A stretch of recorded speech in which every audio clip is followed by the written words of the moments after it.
The ideal lover archetype, as described by Greene, is the master of creating a fantasy for their target, embodying everything the other person desires.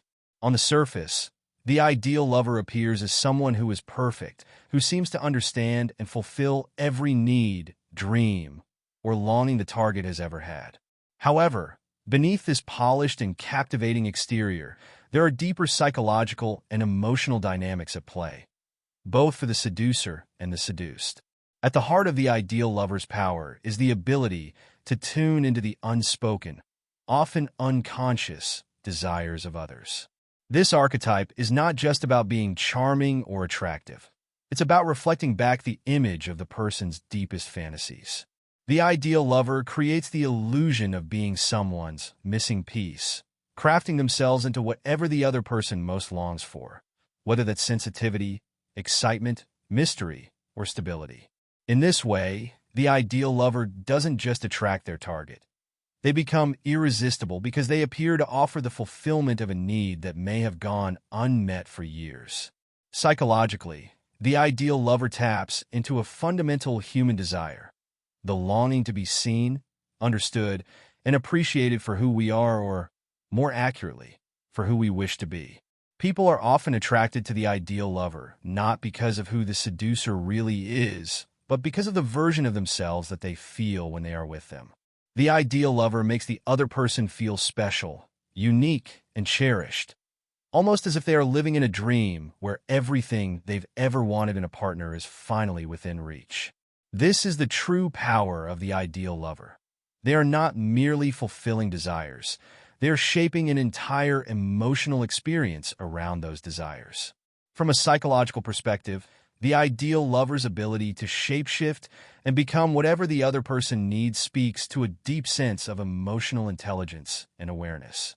But it also suggests that the ideal lover may be using this adaptability as a way to avoid confronting their own internal voids or insecurities.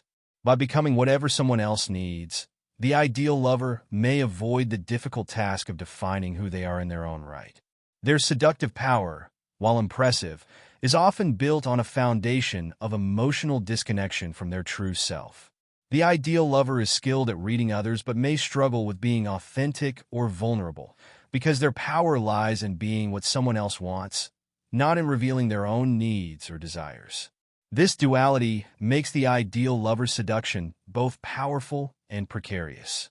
On one hand, they provide an extraordinary emotional experience for their target, making the other person feel as though they've finally found their perfect match. On the other hand, the ideal lover risks losing themselves in the process, constantly shaping their identity around others' desires and neglecting their own emotional authenticity.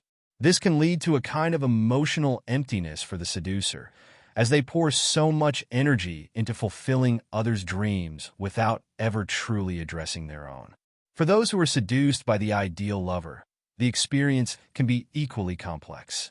While the seduced feels as though they've found their perfect partner, they are often unaware that this perfection is an illusion. The ideal lover presents a version of themselves that is carefully crafted to match what the other person wants. But this image may not be sustainable over time. The seduced may eventually realize that the relationship is built on a fantasy, not on the deeper qualities of true intimacy or authenticity. This disillusionment can lead to frustration, heartbreak, or a sense of being misled, as the person realizes that what they fell in love with was not the real person, but an idealized version of them.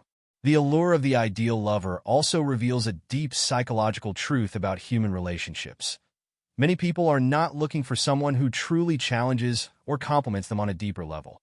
They're searching for someone who fulfills a fantasy, who validates their desires and reflects back the idealized version of life they've imagined. The ideal lover taps into this desire by offering a dreamlike relationship that feels perfect, even if it is ultimately unsustainable. For both the seducer and the seduced, this dynamic can be exhilarating but also limiting, as it is based more on projection and fantasy than on genuine connection. In the modern world, the ideal lover has found new platforms to thrive. With the rise of social media and online dating, many people curate their lives and personas to appear as the perfect partner. These digital ideal lovers often display carefully crafted images of themselves, designed to appeal to the desires and fantasies of potential partners. Whether it's through the perfect Instagram feed, a carefully constructed dating profile, or even the projection of an ideal life, the essence of the ideal lover continues to thrive in our increasingly digital and image-based culture. However, as with any fantasy, the gap between the ideal and the real can eventually become too wide to maintain. Ultimately, the ideal lover archetype reveals the complex interplay between desire, fantasy, and identity in seduction. This archetype thrives on the ability to reflect back the deepest longings of others, offering a relationship that feels like a perfect dream. But this dream, while enchanting, is also fragile. The ideal lover must constantly maintain the illusion of perfection, often at the expense of their own emotional needs and authenticity. And for those seduced, the relationship can be a powerful but fleeting experience, one that offers a temporary escape from reality, but may ultimately fall apart when the fantasy can no longer be sustained. In exploring the ideal lover, we see seduction as an art that relies heavily on emotional attunement and psychological insight. This archetype speaks to the human desire for idealized connection and the lengths people will go to, on both sides of the seduction, to create or maintain that ideal. But beneath the allure and fantasy lies a more complicated truth, one that reveals both the power and the limitations of living through the dreams and desires of others.